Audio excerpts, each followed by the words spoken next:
The origins of an investigation. House Intelligence Committee Chairman Devin Nunes revealing the results of his review into the beginning of the Trump campaign probe. Here's what he told me yesterday on Sunday Morning Futures.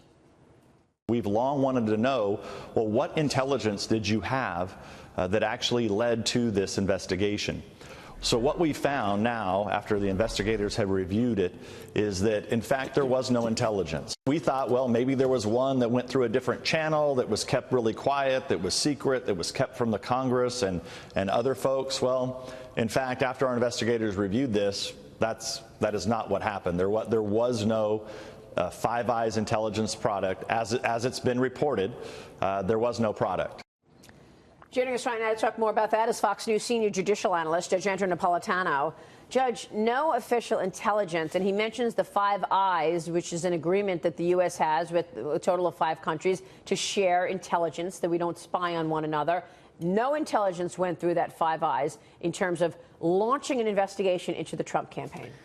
So let me explain. Let me look at this 2 ways. One is the president's argument and Congressman Nunes' argument is that this is a political hack job commenced by Sidney Blumenthal and Democrats through a dossier that they paid for, which they got their friends in the FBI and the intelligence community to present to a FISA court judge to authorize surveillance on Carter Page and perhaps on others, and that surveillance developed more information. So far, that's all true. Yes. That's all true. Stated differently, it really started by trying to sort of push a string through a pipe, and they managed somehow to get the string through. That's one argument.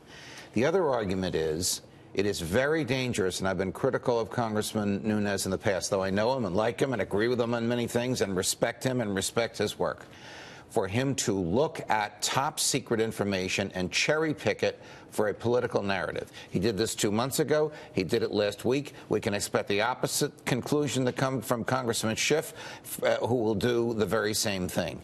In the good old days, which is about 6 months ago, if Congress wanted to know how a criminal investigation started, they would serve a subpoena on the Justice Department. And the Justice Department would take that subpoena across the street to a federal judge who would quash it and say, you know what? We don't interrupt, we don't invade, we don't second-guess criminal investigations while they're going on. You can see this stuff after they're concluded, whether they conclude with an indictment or whether they conclude with nothing. So I believe it is dangerous for him to do this because the Democrats will do it, he'll do it again, and then the Democrats will do it. Yeah, but you say the good old days was 6 months ago. Judge, let's be clear. There were subpoenas after subpoenas to get information from the Department of Justice and the FBI, and they stonewalled Congress, and they did not get it. So there's no good old days 6 months ago. I was being a little sarcastic when I said 6 months ago.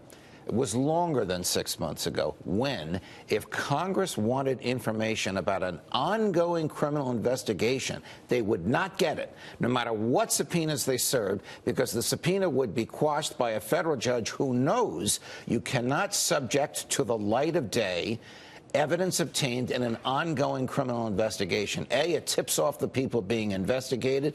B, it deters the investigators from doing their work if they have to operate in sunlight rather than in the darkness. But where we have 2 people running the Justice Department who, in my view, are now scrambling to save their jobs, yes. Attorney General Jeff Sessions and Deputy Attorney General Rod Rosenstein, they're going to cooperate with those who want them to cough this stuff up because they want to keep their jobs. So do you see any other evidence other than the dossier used to launch an investigation into the Trump campaign? Well, I don't know because I don't have access to this. But the chairman of the Intel Committee does know. Well, the chairman of the Intel Committee, in my view, is cherry picking. That is, taking raw data that suits his political narrative and drawing a conclusion from it. Have I seen what he's seen? Of course not. I don't have a top security clearance. I wish that I did. I do know that the government says, and I am rarely a government guy, but I do know that the government says that as a result of some crazy conversation involving George Papadopoulos and the professor in London, the Australian ambassador learned about the Russian connection. It sounds wild, but I've seen wilder.